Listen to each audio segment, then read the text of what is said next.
تو ایک پوری کتاب کئی جلدوں میں، کوئی 10-12 جلدوں میں، لطائف عرب، عربی میں 10-12 جلدوں میں کتاب ہے لطائف عرب.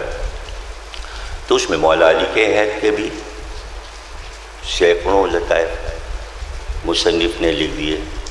تو اس میں ایک لطیفہ لکھا اس نے کہ مدینے میں ایک نجومی آ گیا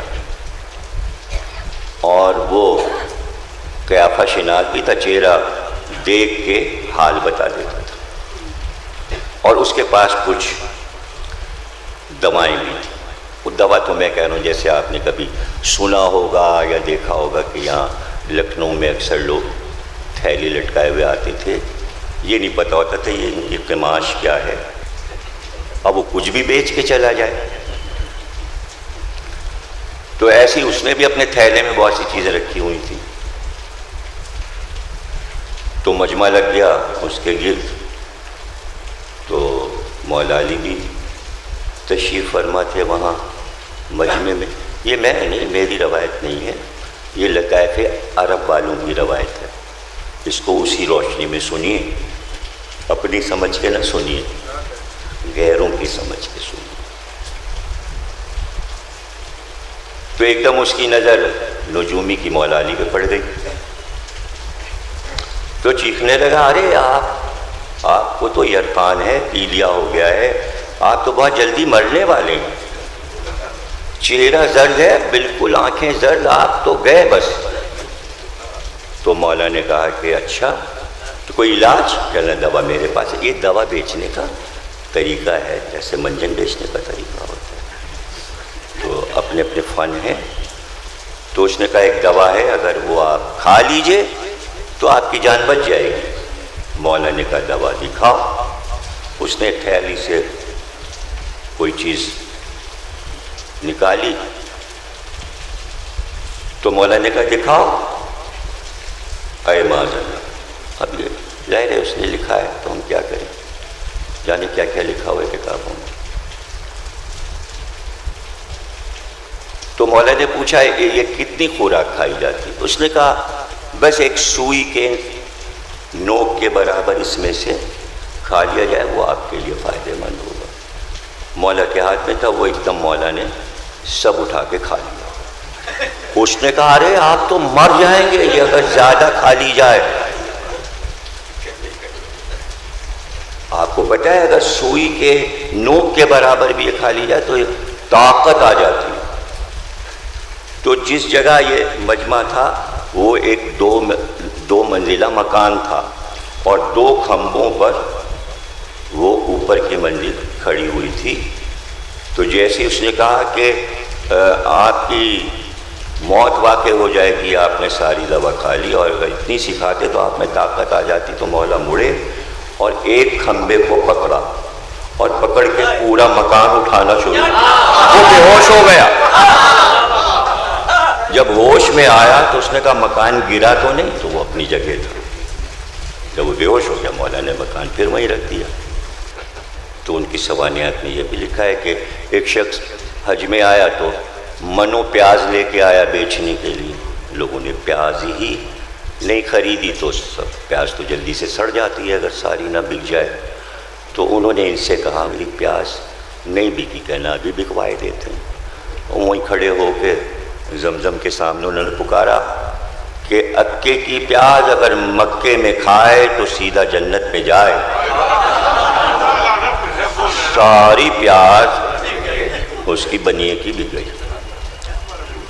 تو ایک ایک پوٹی بھی اگر کسی کے حصے میں آئی تو اس نے کہا تبرک ہے، جنت میں جانے کی دلیل ہے. اور پیاز دیکھیے ایک ایسی چیز ہے کہ جو بہت کم لوگوں کو معلوم ہے کہ پورے ملک کا کاروبار پیاز پر ہے. اگر پیاز مہنگی ہے تو ملک کی ہر چیز مہنگی ہو جائے گی، اور پیاز اگر سستی ہے تو پورے ملک کی ہر چیز سستی ملے گی.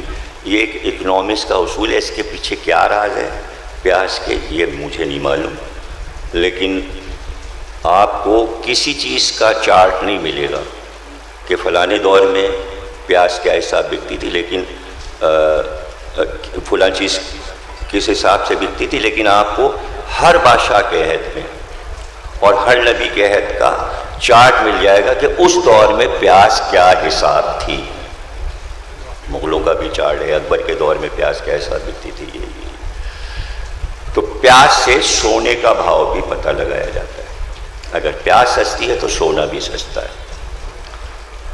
اور یہاں یہ عالم ہے کہ جنت کی ضمانت دے رہی ہے پیاز۔ اب اس سے سمجھ لیجیے پیاز کتنی اہم ہے۔ آپ ذرا دیکھیے پیاز کی اہمیت دیکھیے کہ قرآن کہتا ہے بھئی من و سلوہ پکا پکایا کھانا آتا تھا بنی اسرائیل کے لیے، تو انہوں نے حضرت موسیٰ سے کہا بس دل بھر گیا ہمارا۔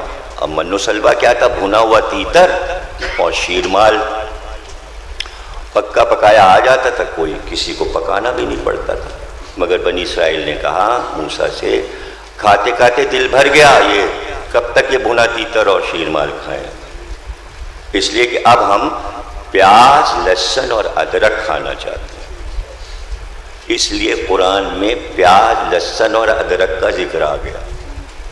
یہ بڑی بات ہے جناب کہ پیاز لہسن اور ادرک کا ذکر قرآن میں آ گیا، ورنہ لاکھوں چیزیں ایسی ہیں جن کا ذکر قرآن میں ہے ہی نہیں، اور بڑی اعلیٰ اعلیٰ چیزیں ہیں جن کا ذکر قرآن میں نہیں ہے۔ بڑی حیرت ہوتی ہے۔ اب آپ دیکھیے کہ آم کا ذکر قرآن میں نہیں، تو یہ بات ہو رہی تھی کہ بھئی قرآن میں کن چیزوں کا ذکر نہیں ہے۔ یہ تو آسان ہے بتانا نا کہ پھلوں میں قرآن میں کیا ہے، سبزیوں میں کیا ہے، اناج میں کیا ہے، تو ہے تو بس ہے، ذکر ہے۔ جس کا نہیں ہے وہ تفصیل بتانا بڑا مشکل ہے، اس لیے کہ سینکڑوں چیزیں ایسی ہیں جو قرآن میں نہیں ہیں۔ تو ایک صاحب نے کہا آم کا ذکر قرآن میں نہیں، تو دوسرے صاحب نے کہا نہیں ہے، بھائی پورا آم کا پارا ہے۔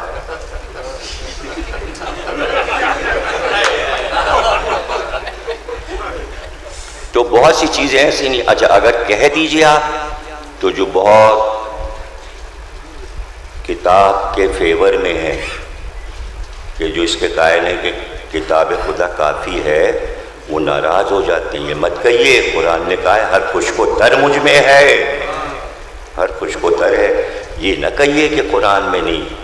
اور واقعہ بھی مشہور ہے کہ ابن عباس سے کسی نے کہا کہ قرآن میں یہ ہے، قرآن میں یہ، انہوں نے کہا ارے بس جا، یہ جو میرا اونٹ ہے نا، تو اس کی جو نکیل میں رسی بندھی ہے نا، میرے اونٹ کی یہ رسی، اس کا ذکر بھی قرآن میں ہے۔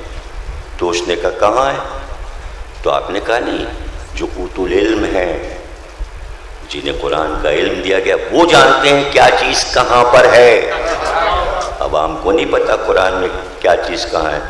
تو یہ نہ کہیے ہر خشک و تر قرآن میں ہے، ہر خشک و تر قرآن میں، لیکن خشک و تر ہونا قرآن کا دعویٰ سچا۔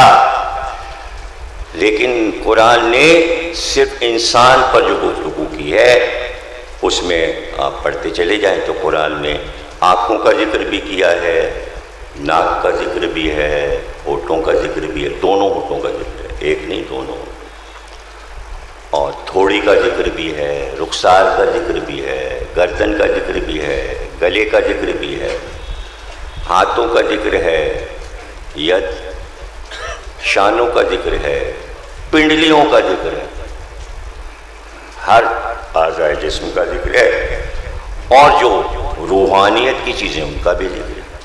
لیکن قرآن نے کہیں نام نہیں لیا دماغ کا، دماغ کا ذکر قرآن میں نہیں۔ عقل کا ذکر ہے کئی سو جگہ، لیکن عقل تو دماغ میں ہوتی، لیکن قرآن نے دماغ کا ذکر نہیں کیا۔ تو بحث چلی تو مجھ سے کسی نے کہا کہ ذرا یہ مجلس میں پڑھ دیجئے گا کہ قرآن میں دماغ کا ذکر کیوں نہیں ہے؟ تو میں نے کہا اللہ نے جان کے دماغ کا ذکر قرآن میں نہیں کیا، عقل کا ذکر کیا، دماغ کا نہیں کیا، اس لیے کہ دماغ کا ذکر کرتا تو وہ انسانی دماغ ہوتا، اور سب بد دماغ بھی صاحبان دماغ بن جاتے ہیں، اور ان کا دماغ بھی آسمان پہ پہنچ جاتا ہے۔ اس لیے اللہ نے دماغ کا ذکر نہیں کیا کہ قرآن کا دماغ علی ہے،